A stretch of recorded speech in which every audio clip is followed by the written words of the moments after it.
Здравейте хора, его е майсторчето. И зад камерата. Майсторе, кажи какво сега правим днеска. Боядисваме штанг. Добре, на каква кола? Фиат. Ти коя година? 94-та. Така, хайде колега, давай. Това ще ме снимаш сега как боядис. Няма сега горе-долу. Давай. После колега ще бодисваш ли? Да. Ето Вървиме за това железо над главата. Айде сега кажи за колата малко информация, на тия отида штанга малко бе. Пак това да? Айде, казай колега за колата. 1.4, 70 коня. С пълната работа. Какво е? Покажи какво си правил по нея. Скоро. Паджанти боядисани, спирачни апарати. Тук дупчицата. Да, друго. Като изключваме, че колата изгнила цела. Викаш, ще друго сега си правил по нея, освен тия неща. Айде, вътре покажа майстора какво правил. Тук какво правил майсторе? Ел, стъкла. Да. Оттам също, ето вътре. Майсторчето. Прави си лека по лека човека. Е така. Кога ще движение вече скоро?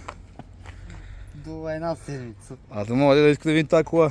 Малко да видим движение. Кажи и за твоята, бе. Сега ще покажа моята. Сега само първо.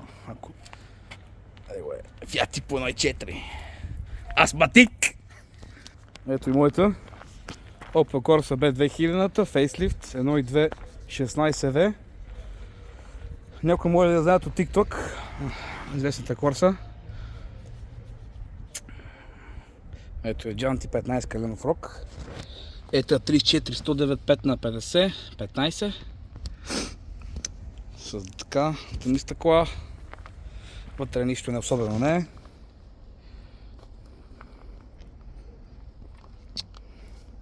Ето тук, отправя с Тойо Спорт. Ето отправя.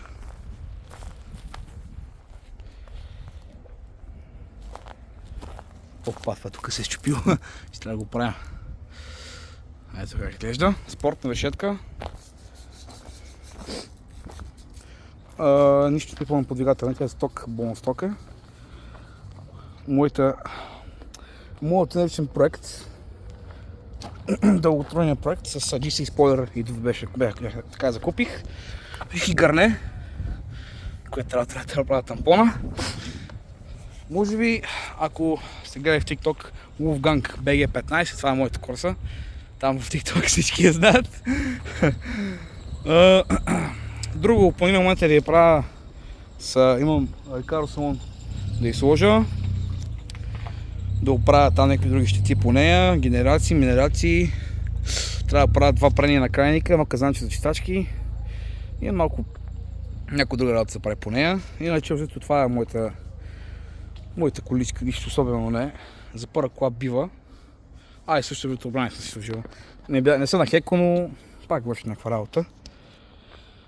Ще снимам клипове на нея и на колегата с Ситипото. Ще снимаме. Ще правим авто... Колега, как беше тази дума, бе? Така, къде се постоянно използваше? Автомазохизъм, да. И автоглупости ще пускаме в този канал. Зато това е на мен и на колегата канала. Те ще чаквайте клипове. Това са първи клип да обясня нашите коли, какво правим днеска по неговата кола. Скоро ще видим по моите нещо ще правя.